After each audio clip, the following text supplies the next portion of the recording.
এই আয়াতের ব্যাখ্যা শুনলাম সালাতুল জানায়েজ অধ্যায় রয়েছে মিশকাতুল মাসাবিতে। ওখানে একটা হাদিস শরীফ পাওয়া যায়, একটা জানাজার পাশে দিয়ে নবী রওনা হলেন। নবীজি জানাজার পাশে দিয়ে যাচ্ছে, আমার নবীজি বললেন ওয়াজাবাত, ওয়াজিব হয়ে গেছে। সাহাবায়ে কেরাম কিছু জিজ্ঞাসা করলেন না। নবী আরেকদিন আরেকটা জানাজার পাশে দিয়ে গেলেন, আজকে বললেন ওয়াজাবাত, ওয়াজিব হয়ে গেছে। এইবার সাহাবায়ে কেরাম জানতে চাইলেন, ইয়া রাসূলুল্লাহ, ইয়া হাবিবাল্লাহ, নবী গো আমার, ওই দিন এক জানাজার পাশে দিয়ে গেলাম, আপনি বললেন ওয়াজিব হয়ে গেছে। আজকে এই জানাজার পাশে দিয়ে গেলাম, আপনি বললেন ওয়াজিব হয়ে গেছে। কি ওয়াজিব হয়ে গেছে? একজনের জন্য জান্নাত, একজনের জন্য জাহান্নাম। হুজুর একটু বুঝাইয়া বলেন। বলে ওই দিন যেই জানাজার পাশে দিয়ে গেলাম, ওই জানাজার পাশে দিয়ে যাওয়ার টাইমে শুনলাম দেশের মানুষ এই মৃত ব্যক্তির জন্য ভালো বলে। দেশের মানুষ বলে লোকটা ভালো ছিল, মারহাবা বলেন। দেশের মানুষ বলে লোকটা ভালো ছিল, লোকটার গুণ কীর্তন করে। দেশের মানুষ ভালো বলার কারণে আল্লাহ পাক তারে বেহেশতি বানাইয়া দিছে। আজকে যে জানাজার পাশে দিয়ে রওনা হলাম, আজকে দেশের মানুষ তাকে ভালো বলে না, দেশের মানুষ তাকে নিয়ে সমালোচনা করে। এই জন্য তার জন্য জাহান্নাম ওয়াজিব হয়ে গেছে। তবে বোঝা গেল মানুষের জান্নাত জাহান্নামের সার্টিফিকেট মানুষের মুখে। সমাজের সবাইকে যদি আমি ভালো হতে পারি, যদি সবাই আমাকে ভালো বলে, আল্লাহ লোকটা ভালো, নবীজি কয় সে জান্নাতি। সমাজের সবাই যদি বলে লোকটা খারাপ, সমাজের মানুষ যদি লোকটার বিরোধিতা করে, লোকটা ভালো না, মরার পরও ভালো করা, এরকম কিছু লোক আছে না? আমার সমাজে কিছু লোক আছে মরলে মানুষের নিলেও হয় না, পেটের ভালো হয়েছে। এই যে মরি সমাজটা অনেক শান্তি।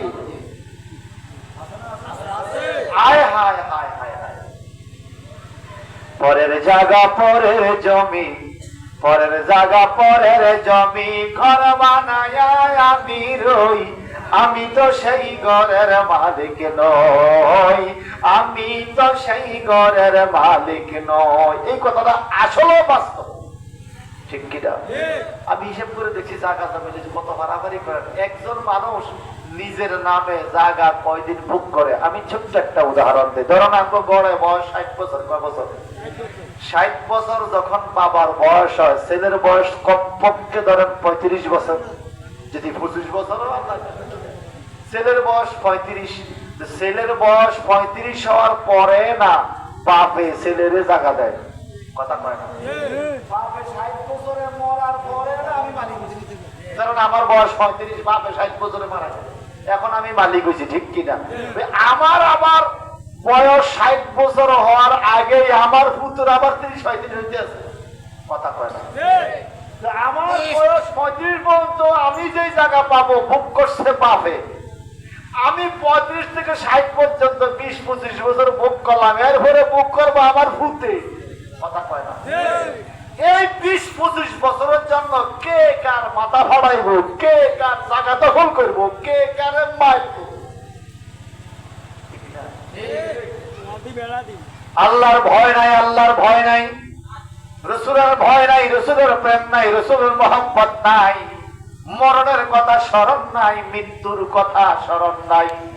ভাইজান বন্ধুরা আমার, তাহলে এই শোনেন, মানুষের কাছে আমরা ভালো হওয়া লাগবে, মানুষ যেন করে ভালো কয় এরকম আচরণ করা লাগবে কিনা? এইটা কি আপনি পয়সা দিয়ে পাইবেন? মনে রাখবেন, পয়সা দিয়ে সবকিছু আদায় করা যায়, অন্তত মানুষ আপনাকে ভালো বলবে এটা পয়সা দিয়ে আদায় করা। আপনার সমাজের সবাইকে যদি 1 লাখ টাকা কইরাও দেন, যদি আপনার চরিত্র খারাপ হয়, আচরণ খারাপ হয়, মানুষের কইব টাকা দিছে ব্যাগের দিকে, এতে মানুষ কিন্তু ভালো না।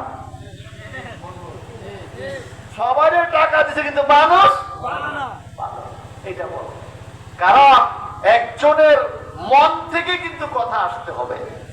এই জন্য ভাইজান মাঝে মাঝে দেখবেন অনেক জানাজার মধ্যে দাঁড়ায় বলা লোকটা কেমন ছিল, বলে না? আমরা সবাই বলে লোকটা ভালো ছিল। এই ক্ষেত্রে অনেকে বলে এই লোকটা ভালো ছিল, সবাই তো বলে না, কিছু কিছু মানুষ বলে ভালো ছিল। সাহাবায়ে কেরাম জানতেছেন, ইয়া রাসূলুল্লাহ, নবীজি গো, কয়জন মানুষে ভালো বললে আল্লাহ তাআলা জান্নাতি বানাবে? আমার নবীজি বলেন 40 জন মানুষ যদি ভালো কয় সে জান্নাতি। সুবহানাল্লাহ।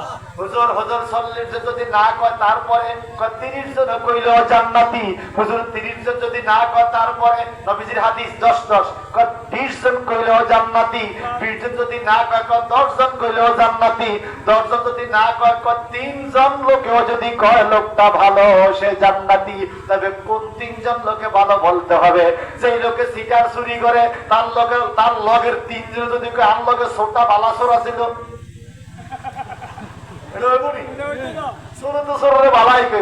আমি গতকাল পরশুদিন ফেসবুকে একটা ভিডিও দেখলাম, সৌরে ভিডিও, সব দুইটারে দইটা হাত পা বাজতে ছাড়া দিতে তুই চালাই দিবি। আচ্ছা তার বুদ্ধি রে গিরিস্তের, সৌরে ভিড়ে কথা বুঝেন না? তো সৌরে তো সৌরে ভালো লাগে বাইরে আমরা 7 জন শুনি খেতাম, আর লোকটা ভালো আছে তো মরে গেছে। এই 3 সৌরের ভালো কি আল্লাহ করে জান্নাত দিব? ভালো বলতে হবে সমাজের ভালো লোকে, সমাজে যেই লোকটা ভালো এরকম 3 জন ভালো মানুষ যদি বলে লোকটা আসলে ভালো ছিল, তার লেনদেন ভালো ছিল, কথাবার্তা ভালো ছিল, আচার আচরণ ভালো ছিল, গরিব হইলেও সমাজে মানুষের মধ্যে মিল্লা জিল্লা চলতো, ঝগড়াঝাটি করতো না, মানুষের ক্ষতি করতো না, গালিগালাজ করতো না। মাঝে মাঝে মানুষ মরে গেল আমরা বলি বাইরে লোকটা ভালো আছিল রে, গরিব আছিল, কারো কাঁচা নাইলে ভাড়া দেন আসলে এরকম এরকম কথা যদি তার জানাজার নামাজে কারো মুখ দিয়া বাইর হয় বুঝবেন আল্লাহ লোকটারে কবুল করছে। আর যদি মুখ দিয়া বাইর হয়, আর যদি মুখ দিয়া বাইর হয় যে এই যে মজ্জিত সমাজটা শান্তি হয়েছে, ইন্দালিল্লাহ মরে না, এরকম কিছু লোক আসেনি এমন দেশে? আছে না নাই?